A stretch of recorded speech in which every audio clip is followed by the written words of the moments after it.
నమస్తే, నా పేరు రామకృష్ణ. మీరు చూస్తున్నారు అగ్రిటెక్ తెలుగు. మనం ఇప్పుడు వచ్చేసి శంషాబాద్కి అతి సమీపంలో ఉన్నటువంటి వెనీలా కల్టివేషన్ చేస్తున్నటువంటి ప్లేస్లో అయితే ఉన్నాం. ఇక్కడ ప్రసాద్ గారు గత 14 నెలల క్రితం అయితే కనుక ఈ పాలీ హౌస్ అలాగే ఈ వెనీలా ప్లాంట్స్ అయితే తీసుకొచ్చినట్టు జరిగింది. అసలు ఈ వెనీలా సాగు ఏ విధంగా ఉంటుంది, అసలు ఎట్లా చేసుకుంటే కమర్షియల్గా దీనికి ఎట్లా రైతులకు కానీ లేకపోతే ఎవరైనా చేసుకునే వాళ్ళకి ఎట్లా ఉపయోగపడుతుందో తెలుసుకుందాం. మామూలుగా ఏంటంటే దీనికి క్లైమేట్ అనేది మన 2 తెలుగు రాష్ట్రాలు అంత అనుకూలమైతే ఏం కాదు, కానీ దీన్ని కంట్రోల్ ఎన్విరాన్మెంట్లో చేయడం వల్ల ఆయనకి సాగు అయితే చేయడం జరుగుతుంది. అసలు పూర్తి వివరాలు అయితే కనుక ప్రసాద్ గారిని అడిగి తెలుసుకునే ప్రయత్నం చేద్దాం. ఇంకా మీరు మన ఛానల్ సబ్స్క్రైబ్ చూస్తుంటే తప్పకుండా సబ్స్క్రైబ్ అవ్వండి, పక్కన బెల్ ఐకాన్ క్లిక్ చేసి నోటిఫికేషన్స్ ఎనేబుల్ చేసి పెట్టుకోండి.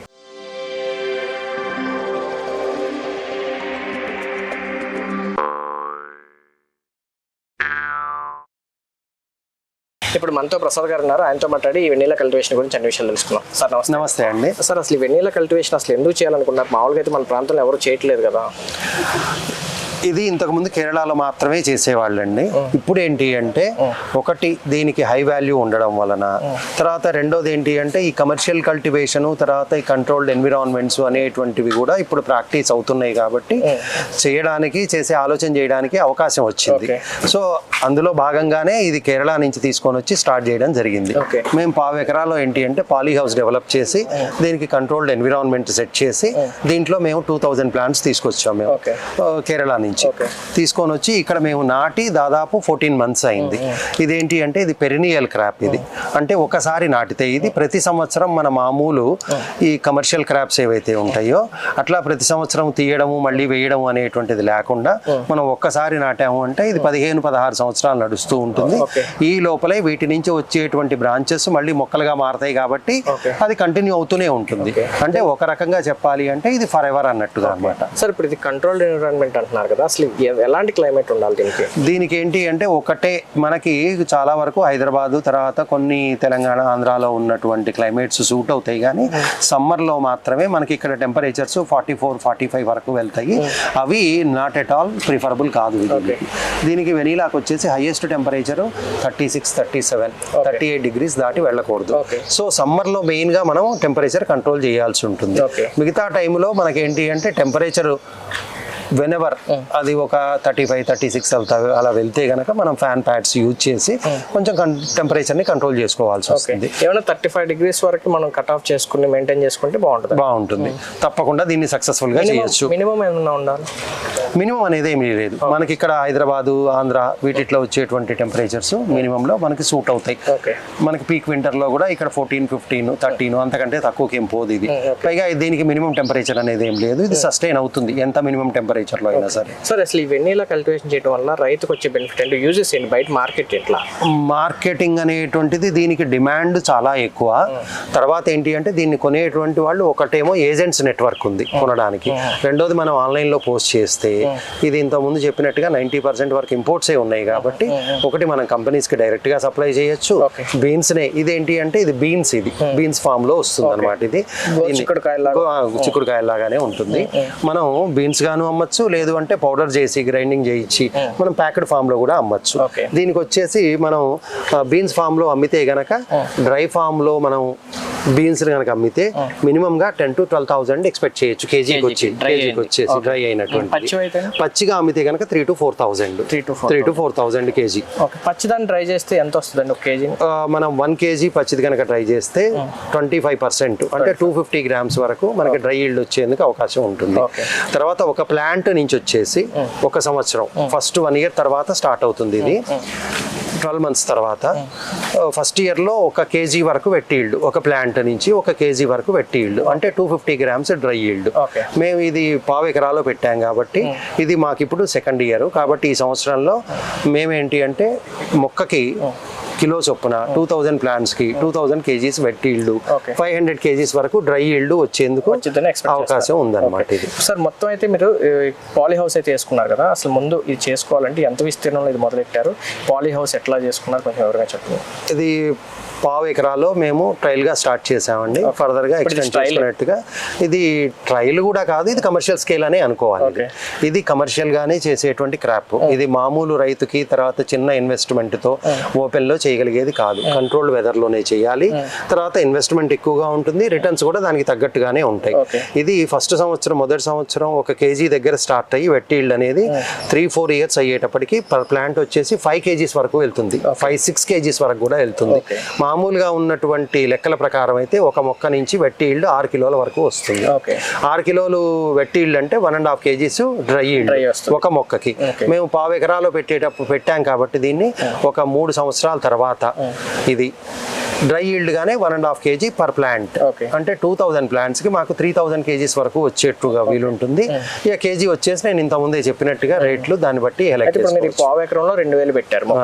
2000 మొక్కలు మొక్కి మధ్య దూరం కానీ వరుసకి మధ్య దూరం ఇవన్నీ పెద్దగా స్పెసిఫైడ్ కాదండి. మేము ఫాలో అయింది ఇక్కడ హై డెన్సిటీ ఫార్మింగ్ అండి. దీంట్లో ఒక అడుక్కి ఒక మొక్క చొప్పున పెట్టామన్నమాట. బెడ్స్ వేసేసి ఆ బెడ్స్ లో ఏంటి అంటే మామూలు సాయిల్ కాకుండా మీడియా నింపామన్నమాట. మన ఆర్గానిక్ మన వెర్మి కంపోస్ట్ కానివ్వండి, కోకోపీట్, ఇవన్నీ కూడా బ్లెండ్ చేసి నింపేసి బెడ్స్ లో ఇదేంటి అంటే ఒక 3 ఇంచెస్ 4 ఇంచెస్ డీప్ వరకు, అంతకంటే ఎక్కువ పెనట్రేట్ కాదు రూట్ అనేది. కాబట్టి ఒక 3 ఇంచెస్ డీప్ వరకు డిగ్ చేసి పైన కొంతవరకు అది మీడియా లెవెల్ డెవలప్ చేసి టోటల్ గా ఒక 5 ఇంచెస్ లో మీడియా నింపేసి ఈ మొక్కలు పెట్టడం జరిగింది. 5 బెడ్లు, ఆ బెడ్ అంతా కూడా మీరు మీడియాతోనే చేసుకున్నారు. ఏం లేదు, మట్టి లేదు అసలు దీంట్లో. పెద్దగా లోతుగా వెళ్ళదు. తర్వాత ఇంకొకటి ఏంటి అంటే ఇది చాలా డిసీజ్ రెసిస్టెంట్. ఇది మనం ఆకు చూస్తే కూడా చాలా మందంగా ఉంటుంది. అందుకనే ఇది ఒకటి పెరినియల్ వెరైటీ అయింది. రెండోది దీని లైఫ్ కూడా మినిమం 15-16 ఇయర్స్ ఉంటుంది. చాలా గట్టిగా ఉంటుంది. ఆ డిసీజ్ ఫ్రీ, చాలా డిసీజ్ తుంచొచ్చండి. డిసీజ్ రెసిస్టెంట్ చాలా కష్టం అండి. పైన పొర ఉంది. ఇది మేము వాటర్ కొట్టేది, తర్వాత ఫర్టిలైజేషన్ అది చేస్తూ ఉంటాం కదా. చాలా గట్టిగా పైన ఏదో లేరు అంటే ఏం లేదు, ఇదంతా మేము చల్లినట్టు అంతే, ఏముండదు. ఓపెన్ లో కదా, బయట అయితేనేమో మనకి ఎండకి గాలికి వర్షానికి ఇదంతా రాలిపోతూ ఉంటుంది. లోపల కదా ఇది పడిపోదు అంతవరకు. మొక్క మీరు ఎట్లా తెచ్చుకున్నారు అసలు? మీరు ఇంత కల్టివేషన్ చేసే ముందు ఎక్కడన్నా మీరు ట్రైనింగ్ తీసుకున్నారు? ఇది ఒకటి ఏంటి అంటే ఇది ఎక్కువగా పండేటువంటిది ఆఫ్రికన్ కంట్రీస్ లో అండి, ఘనా, మడగాస్కర్ వాటిలో పండుతుంది. అయితే మేమేంటి అంటే ఊరికే ఇంటరాక్ట్ అవ్వడం జరిగింది. కొంతమంది సైంటిస్టులు, తర్వాత అక్కడ పండించేటువంటి వాళ్ళు ఇంటరాక్ట్ అవ్వడము, తర్వాత ఏమో డేటా అంతా కలెక్షన్, తర్వాత ఏమో వీడియోస్, వీటన్నిటి కారణంగా మొత్తం ప్రిపేర్ చేసుకొని రిపోర్ట్ అంతా కూడా ఒక దీనికి మేము స్టార్ట్ చేయడానికి, ప్రాక్టికల్ గా స్టార్ట్ చేయడానికి ఒక 4 months ముందు మేము ఇదంతా కూడా ప్రిపరేషన్ వర్క్ చేయడం అయింది అన్నమాట. 4 నెలల సమయంలోనే మీరు మొత్తం చేయడం జరిగింది. మొక్కలు ఎలా తీసుకున్నారు? మొక్కలు అనేటువంటివి ఇది ఒకటి ఏంటి అంటే ఇది మొక్క తీసిన తర్వాత కూడా మనం క్రీపర్ లోంచే కట్ చేసి తీయచ్చు. మనం దీన్ని నాటేటువంటి పద్ధతి కొంచెం డిఫరెంట్ గా ఉంటుంది.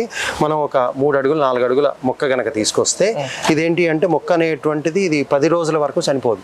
మనం కట్ చేసి తీసినా గానీ నార్మల్ మన కొమ్మ కట్ చేస్తే 10 రోజుల వరకు చనిపోకుండా ఉంటుంది. సో ఈ లోపల మనం బెడ్ వర్క్ అంతా కంప్లీట్ చేసుకొని మేము అక్కడ నుంచి ప్యాక్ చేసుకొని మామూలుగా గన్ని పట్టల్లో తీసుకొచ్చామండి. అంటే ఈ కొమ్మలు అయితే ఉన్నాయి వీటిని కట్ చేసుకుని నాటచ్చు. ఎంత కొమ్మగా నాటకాలి? అదే 3 to 4 feet తీసుకొచ్చి అవి నాటచ్చు. తర్వాత మీరు కర్రలు పాతారు, అవి దేనికోసం? ఈ ఊరికే సపోర్ట్ అండి. ఇదేంటి అంటే పైకి ఎక్కి స్ప్రెడ్ అవ్వడం స్టార్ట్ అయ్యే వరకే ఇది సపోర్ట్. యాక్చువల్ గా ఇది 40 meters లెంగ్త్ వరకు పెరుగుతుంది. ఇది క్రీపర్ కాబట్టి 40 meters వరకు పెరుగుతుంది అనమాట. ఈ లోపల దానికి ఒక 30-40 బ్రాంచెస్ వచ్చేస్తాయి లోపల. ఆ బ్రాంచెస్ కూడా మళ్ళీ పెరుగుతాయి అనమాట. సో అందుకని ఇది కంటిన్యూస్ గా ఇది స్ప్రెడ్ అవుతూనే ఉంటుంది. ఆ బ్రాంచ్ ని మళ్ళీ కట్ చేసి మొక్కగా పెట్టచ్చు. అందుకని ఇది పైన కొంత స్ప్రెడింగ్ స్టార్ట్ అయ్యే వరకు కింద సపోర్ట్ కావాలి. అందుకోసమనే ఈ కర్రలు ఇదంతా కూడా. ఈ హైట్ ఏమైనా ఉండాలని ఉందా? హైట్ అనేటువంటిది ఏం లేదు. ఈ హైట్ ఎందుకు తీసుకున్నాము అంటే వీటికి వచ్చేటువంటి ఫ్లవర్స్ ని మనం ఆర్టిఫిషియల్ మాన్యువల్ పాలినేషన్ చేయాలి. ఫ్లవర్స్ కాదు, అందుకని మాన్యువల్ గా మనకి అందుబాటులో ఉండాలి. మేల్ ఫీమేల్ ఫ్లవర్స్ ఉంటాయి, ఒకటే ఫ్లవర్ లో 2 ఉంటాయి. అది దాన్ని మనం ఓపెన్ చేసి పాలినేట్ చేయాలన్నమాట ఫ్లవర్ ని. అందుకని మనకి చేతికి అందుబాటులో ఉండాలని ఈ హైట్ తీసుకోవడం జరిగింది. మాన్యువల్ గా చేయాలంటే లేబర్ ఖర్చు ఎక్కువ అవుతుంది. పాలినేషన్ కంటారా? పాలినేషన్ అనేటువంటిది హార్డ్లీ ఒక 2-3 seconds జాబ్ అండి, అంతవరకే. మనకి వెనెవర్ ఇట్ అపియర్స్ అనమాట. అది ఫీల్డ్ తో కలిసి వర్క్ చేసేటువంటి ఎవరైనా సరే ఒక సూపర్వైజర్ గానీ ఒక మనిషి గానీ ఆపరేట్ చేయగలిగేటువంటిదే ఇది. ఇది యాక్చువల్ గా లేబర్ ఓరియంటెడ్ వర్క్ కాదు. ఇది పాలీ హౌస్ అవడం వల్ల లోపల గడ్డి గానీ అవి వచ్చేందుకు ఛాన్స్ ఉండదు. తర్వాత మొత్తం కూడా అంతా డ్రిప్పే ఉంటుంది. ఉంటుంది. మెడిసిన్స్ మన ఫర్టిలైజేషన్ అది కూడా డ్రిప్ లోనే జరుగుతుంది. తర్వాత ఇంకా వీటికి వచ్చేటువంటి డిసీజెస్ ఏమీ ఉండవు. పీరియాడికల్ గా సైక్లిక్ గా అందించేటువంటి ఫర్టిలైజేషనే ఉంటుంది అంతవరకే. ఇక ఫ్లవర్ వచ్చినప్పుడు ఒక రోజు ఒక మనిషి ఉంటే ఒక చోట 100 ఫ్లవర్స్ కనిపిస్తే కూడా మనం 100 పాలినేట్ చేయొచ్చు. అంతా కూడా ఒక అరగంటలో అయిపోయేటువంటి పని. అది లేబర్ ఓరియంటెడ్. దీనికి 1 year క్రాప్ స్టార్ట్ అవుతుంది. దీనికి పర్టికులర్ సీజన్ అంటూ ఏమైనా ఉంటుందా? సీజన్ ఓపెన్ ఫీల్డ్స్ లో జరిగేటువంటి వెనీలా కల్టివేషన్ కి అయితే సీజన్ ఉంటుంది. అంటే సెప్టెంబర్, అక్టోబర్, నవంబర్ నెలల్లో ఫ్లవర్స్ రావడం, పాలినేట్ చేయడం జరుగుతుంది. ఫిబ్రవరి, మార్చి వరకు ఈల్డ్స్ రావడం స్టార్ట్ అవుతుంది. మార్చ్, ఏప్రిల్లో జనరల్ గా హార్వెస్టింగ్ అవుతుంది. ఫ్లవర్ వచ్చిన తర్వాత హార్వెస్ట్ చేయడానికి దాదాపు 5-6 months పడుతుంది. 4 to 5 months పడుతుంది. 4 to 5 months పడుతుంది హార్వెస్ట్ చేయడానికి. ఇది మనం ఇక్కడ కంట్రోల్డ్ వెదర్ లో చేయడం కాబట్టి ఇక్కడ ఏంటి అంటే మనకి సీజనల్ వెదర్ అనేటువంటిది ఏం లేదు కాబట్టి ఇవి ఎక్కడ ఎప్పుడు ఫ్లవర్స్ వస్తే వాటిని పాలినేట్ చేయడం, ఆ తర్వాత సబ్సిక్వెంట్ టైంలో ఒక 4 to 5 months లో అది ఈల్డ్ గా మారడం, ఇదంతా కూడా రెగ్యులర్ గా జరిగేటువంటి ప్రాసెస్. మీరు ఒక దాని నుంచి 1 kg ఫస్ట్ ఇయర్ అది 1 year మొత్తానికి వచ్చేది. 1 year కి ఒక ప్లాంట్ నుంచి ఒక 1 year డ్యూరేషన్ లో మనం ఒక 1 kg మినిమం గా ఎక్స్పెక్ట్ చేయొచ్చు. ఓపెన్ లో ఎంత వస్తుందండి? ఓపెన్ లో కూడా వాళ్ళు కొత్తగా పెడితే ఎప్పుడైనా అంతే. కొత్తగా పెట్టినప్పుడు ఓపెన్ లో అయినా సరే ఒక 1/2 kg అంటారు వాళ్ళు, 700 grams 800 grams అట్లా ఉన్నాయి అన్నమాట. ఇప్పుడు జనరల్ ఇది ఏంటంటే ఇక్కడ నుంచి మొదలెడితే దాదాపు ఒక 10 అడుగుల వరకు పెరిగి ఉంటుంది. ఇప్పుడు అండి ఇప్పుడు 10 meters 12 meters 10 meters ఉంది. 30 feet పెట్టే ప్లాంట్ 3 feet ఉన్నది పెడతారు అంతే. 3 to 4 feet ప్లాంట్ అంటే 1 meter అప్రాక్సిమేట్ గా 15 meterలు పెరగడానికి దాదాపుగా 1 year పట్టింది. 1 year పడుతుంది. తర్వాత 15 meters పెరిగిద్ది అంట. 40 meters వరకు అప్పుడు ఈల్డ్ కూడా మల్టిప్లై అవుతుందండి. అందుకనే 3 to 4 years అయ్యేటప్పటికి దీని వెట్ ఈల్డ్ 6 kgs వరకు పెరుగుతుంది. అంటే డ్రై ఈల్డే 1.5 kgs అవుతుంది. అసలు ఇప్పుడు ఎవరన్నా ఇది కల్టివేషన్ చేసుకోవాలంటే అసలు ఎంత ఖర్చు వస్తుంది? ఇదేంటి అంటే జనరల్ పాలీ హౌస్ అండి. ఇది ఒకటి నోన్ కాస్ట్. ఒక 1/4 acre పాలీ హౌస్ అంటే ఒక 10 to 12 lakhs అవుతుంది.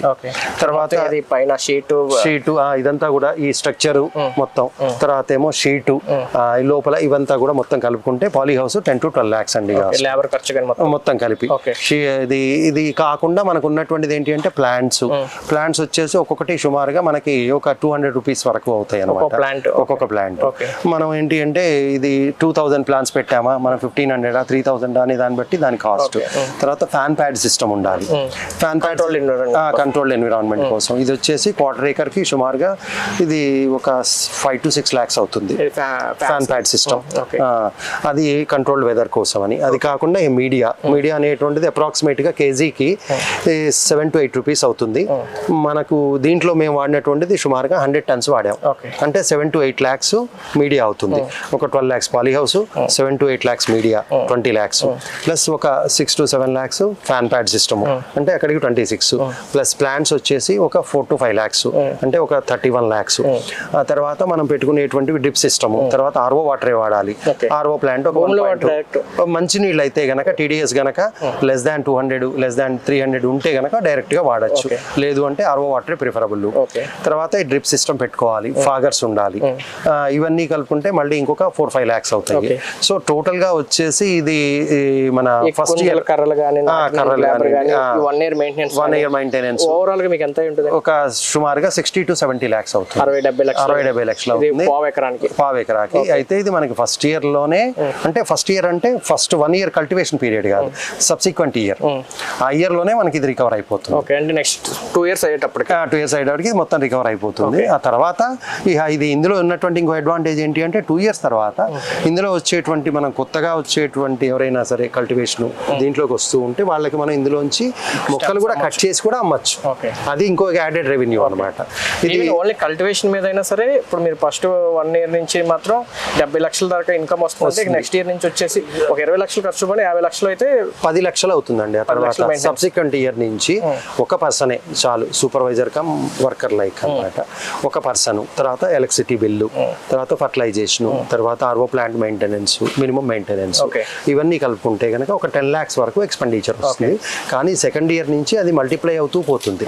నేను ఇందాకే చెప్పినట్టుగా 6 kgs ఏమో wet yield, 1.5 kgs dry yield. 1.5 kgs dry yield అంటే 2000 ప్లాంట్స్ కి ఆల్మోస్ట్ ఆల్ 3 tons వరకు ఈల్డ్ వచ్చేందుకు స్కోప్ ఉంటుంది, వస్తుంది కూడా అనమాట. 3 tons వాల్యూ అంటే almost all 3.5 to 4 CR value.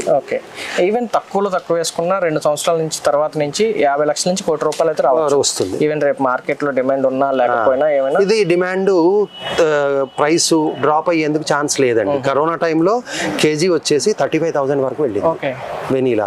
ఎందుకంటే ఇంపోర్ట్స్ రాలేదు, లోకల్ గా కూడా పెద్దగా ప్రొడక్షన్ లేదు. కాబట్టి ఏంటి అంటే ఇది డిమాండ్ పెరిగేదే, పైగా ఇది ఏంటి అంటే ఎక్కడ పడితే అక్కడ పండేది కాదు. అందుకని ఏంటి అంటే ఇది ఈల్డ్స్ ఎక్కువ వచ్చేసి మార్కెట్ డౌన్ అయ్యేందుకు స్కోప్ లేదు. సార్ ఇప్పుడు ఇంత డిమాండ్ ఉండడానికి దీంట్లో మెడిసినల్ వాల్యూస్ ఏమైనా ఉన్నాయా? ఇది ఒకటి ఏంటి అంటే అరోమాటిక్ ప్లాంట్ అండి ఇది. తర్వాత ఏంటి అంటే దీంట్లో మన ఇవి విటమిన్ వాల్యూస్ అవి కూడా చాలా ఎక్కువ ఉంటాయి అంటారు అనమాట. అందుకని తర్వాత ఏంటి అంటే without vanilla we cannot expect మనం బిస్కెట్స్ కానివ్వండి, చాక్లెట్స్ కానివ్వండి, తర్వాత మిల్క్ పౌడర్స్, వీటన్నిటిలోనూ కూడా మేజర్గా వాడేటువంటిది కేక్స్, మేజర్గా వాడేటువంటిది వెనీలా. అది సార్ ఇప్పుడు మరి వాటర్ ఇస్తారు బాగానే ఉంది, దీనికి ఎరువులు ఏమి ఇవ్వాలి? మామూలుగా ఇచ్చేటువంటివే అండి మనం, నైట్రోజన్, ఫాస్ఫరస్. కాకపోతే ఆర్గానిక్ ఇవ్వగలిగితే గనక కెమికల్ రెసిడ్యూస్ ఉండవు, ఎక్స్పోర్ట్ కూడా స్కోప్ ఉంటుంది. వాల్యూమ్స్ పెరిగిన తర్వాత మనం మినిమం 500 kg 600 kg 1 ton అంటే లోకల్గా మనకి ఈజీగా వెళ్ళిపోతుంది. సపోజ్ వాల్యూమ్స్ మల్టిప్లై అయినాయి, లేకపోతేనేమో ఎక్కువ సైజులో చేస్తున్నాం మనం. అలాంటప్పుడు మనం ఏంటి అంటే when we look at export పాసిబిలిటీని చూసినప్పుడు అది కెమికల్ రెసిడ్యూ లేకుండా ఉండాలి అంటే ఆర్గానిక్ గా. తర్వాత ఏంటి అంటే ఆర్గానిక్ గా ఫర్టిలైజేషన్ చేయడం వలన రిజల్ట్స్ అనేటువంటివి కూడా ఏ క్రాప్ లో అయినా సరే it will be altogether different. Sir ఇప్పుడు ఆల్రెడీ మరి 1 year క్రాప్ స్టార్ట్ అవుతున్నారు, మీరు 14 నెలలు అయింది. క్రాప్ పరిస్థితి ఏంటి ఇప్పుడు? క్రాప్ పరిస్థితి మాకు ఆల్రెడీ మేము ఒక 1.5 kg దాకా తీసామండి. అది 12 months తర్వాత స్టార్ట్ అయినటువంటి చోటు నుంచి, అంటే ఒక ఫ్లవర్ ని పాలినేట్ చేస్తే అక్కడి నుంచి అప్రాక్సిమేట్ గా మనకి ఒక 100 to 150 grams వస్తాయండి బీన్స్. అదే క్రీపర్ కి ఇంకొక ఫ్లవర్ వస్తాయండి ఒక 15-20 బంచి వస్తాయండి. మన బీన్స్, చిక్కుడు ఎలా అయితే వస్తాయో అలానే బంచి వస్తాయి. ఒక 15-20 కాయలు వస్తాయి, 30 కాయలు కూడా రావచ్చు అనమాట. నుంచి ఒక కాయ కాదు, అక్కడి నుంచి సన్నటి స్టెమ్ వస్తుంది, దానికి మళ్ళీ బీన్స్ వస్తాయి. అది అందుకని 150 grams వరకు వస్తుంది అనమాట. అలా మేము తీసినటువంటిది అప్రాక్సిమేట్ గా ఒక 1.5 kgs దాకా తీసాము. తర్వాత ఏంటి అంటే ఇప్పటి నుంచి ఇంకా ఇప్పుడు ఇక్కడ మనకి సమ్మర్ కూడా పోయింది కాబట్టి దాని వల్ల ఉండేటువంటి ఇండైరెక్ట్ ఇంపాక్ట్ కూడా ఇంకేం ఉండదు కాబట్టి ఇప్పటి నుంచి స్పీడప్ అవుతుంది. కాకపోతే ఏంటి అంటే ఇది మేము ఇది 15 meters హైట్ వరకు పెరగడం వలన, ఆ తర్వాత ఇప్పుడు మీకు ఏదైతే కనపడుతుందో ఇది మేము సక్సెస్ఫుల్ గా చేయగలిగాము. ఇది కంటిన్యూ అవుతోంది కాబట్టి డెఫినెట్ అనమాట. ఈల్డ్స్ అనేటువంటి లాస్ట్ సమ్మర్ లో దీనికి ఏమైనా ఎఫెక్ట్ అయిందా? ఏం కాలేదు, ఏం లేదు, ఎఫెక్ట్ ఏం లేదు. మేము కంట్రోల్ క్లైమేట్ మెయింటైన్ చేసాము. సార్ ఇప్పుడు మరి ఓపెన్ ల్యాండ్ లో 35 degrees టెంపరేచర్ ఉన్న చోట ఇప్పుడు చెట్ల కింద లేకపోతే పెడుతున్నారు కదా, వచ్చేటప్పుడు సమ్మర్ లో రావద్దండి. 40 దాటద్దు, టెంపరేచర్ దాటితే చచ్చిపోతాం. బయట టెంపరేచర్ 40 దాటినా కానీ ఇప్పుడు కొబ్బరి తోటలో, ఒక్క తోటలో మిరియాలు సాగు చేస్తున్నారు కదా, అదే విధంగా ఇది సాగు చేయొచ్చు. మిరియాలు రెసిస్టెంట్ అండి, ఇది కొంచెం సెన్సిబుల్ అనమాట. అందుకని ఇది ఓపెన్ లో మన క్లైమేట్స్ లో చేయలేము. ఒకళ్ళిద్దరు ట్రై చేసి కూడా ఫెయిల్ అయ్యారు, చేయలేరు. ఓపెన్ ఉండాల్సిందే, కంట్రోల్ వెదర్ ఉండాల్సిందే. మంచి లాభదాయకమైన పంటే బాగానే ఉంది. ఇక్కడ ఆల్రెడీ మీరు సక్సెస్ఫుల్ గా రన్ చేస్తున్నారు. ఈ వీడియో చూసి కానీ ఎవరైనా కొంతమంది ఫార్మర్స్ దీంట్లో చేయాలి అంటే మీరు ఏమైనా సపోర్ట్ చేస్తారా? ఎఫర్డబుల్ ఫార్మర్స్ కనుక ముందుకు వస్తాయండి, డెఫినెట్లీగా మనం ఒకటి కన్సల్టెన్సీ ప్రొవైడ్ చేయడం, లేదంటే నోహౌ ఇచ్చేసి మనకి వాళ్ళకి కావాల్సినటువంటి దీనికి కావాల్సినటువంటి మెటీరియల్స్, ప్రొక్యూర్మెంట్, తర్వాత ఇది కల్టివేషన్ చేసేటువంటి ప్రాక్టీసెస్ ఇవన్నీ కూడా మనం చూపిద్దాము. ట్రైనింగ్ కూడా ఇద్దాం. కావాలి అంటే కాంట్రాక్చువల్ ఫార్మింగ్ గా చేయాలి అంటే అలా కూడా చేయొచ్చు. అయితే ఒక పావు ఎకర్లో చేయాలంటే కనుక మినిమం 70 లక్షలు అయితే 60 to 70 ఈల్డ్ వచ్చేటప్పుడు మళ్ళీ మెయింటెనెన్స్ ఉంటుంది కాబట్టి 70 వేసుకోవాలి. మినిమం అయితే ఎంత ఏరియాలో కల్టివేషన్? క్వార్టర్ ఏకర్ మినిమం అండి. Quarter acre minimum. ఎవరైనా సరే ఇంకా హాఫ్ ఏకర్ సైజు అలా వెళ్ళగలిగితే అది ఇంకా మంచిది. 5 సెంటు 10 సెంటు వర్కౌట్ అవుదా? అంత చిన్న వాటిలో చేయలేరండి, ఎందుకంటే ఫ్యాన్ ప్యాడ్ సిస్టమ్, ఈ సెటప్లు, పైగా ఇందులో ఇన్వెస్ట్మెంట్, క్యాపిటల్ ఇన్వెస్ట్మెంట్ కాస్ట్ మారదు. ఇదేంటి అంటే ఇది ఈ కమర్షియల్ ఫార్మింగ్, వెనీలా ఫార్మింగ్ అనేటువంటిది అది ఒక ఇండస్ట్రీ లాగా. అది మనం ఏదో మామూలు కల్టివేషన్ ప్రాక్టీస్ లాగా చూస్తే కనుక దాన్ని చేయలేరు దాన్ని. సో ఏదైతే ఎలా అయితే ఒక ఇండస్ట్రీకి క్యాపిటల్ ఇన్వెస్ట్మెంట్ కావాలో అలానే దీంట్లో కూడా క్యాపిటల్ ఇన్వెస్ట్మెంట్ ఉంది. అది ఇన్వెస్ట్ చేయాలి. అది హౌఎవర్ ఇట్ డిమాండ్స్ అనమాట. ఎంతవరకు అయితే దానికి అది డిమాండ్ చేస్తుందో అంతవరకు ఇన్వెస్ట్ చేస్తేనే అది సక్సెస్ఫుల్ గా చేయగలుగుతాం. ఏంటంటే ఫార్మర్ అంటే నార్మల్ ఫార్మింగ్ చేసేటువంటి వాళ్ళు ఏంటంటే ఒక 5 లక్షలు అంటేనే అమ్మో అనుకుంటున్నారు. కమర్షియల్ అంటే ఎవరైనా వస్తారులే కానీ నార్మల్ ఫార్మర్స్ అయితే చేయలేరు. ఆలోచిస్తారు. అవును, చేయలేరు. ఇది మన కమర్షియల్ స్కేల్లోనే చేయాలి. ఇది తర్వాత రిటర్న్స్ కూడా అదే అలానే ఉంటాయి. పెట్టుబడి పెట్టేదాన్ని బట్టి అది అంతే కదా, పిండి కొద్ది రొట్టె అంటారు కదా, అలా అన్నమాట. ఓకే, అది. ప్రసాద్ గారు ఇప్పుడు మీ అనుభవాలు ఈ వెన్నెలా సాగు గురించి పూర్తి వివరాలు తెలియజేసిన చాలా థ్యాంక్స్ అండి. నమస్తే. ఇదండి చూశారు కదా, మొట్టమొదటిసారి అయితే కనుక ఇక్కడ తెలంగాణలో శంషాబాద్ దగ్గరలో ప్రసాద్ గారు అయితే కనుక ఒక పావు ఎకర్లో ఈ దాదాపుగా 70 లక్షలు ఇన్వెస్ట్ చేసి అయితే కనుక ఈ వెనిలా కల్టివేషన్ సాగు చేయడం స్టార్ట్ చేశారు. ఇప్పుడు 14 నెలలు అయింది.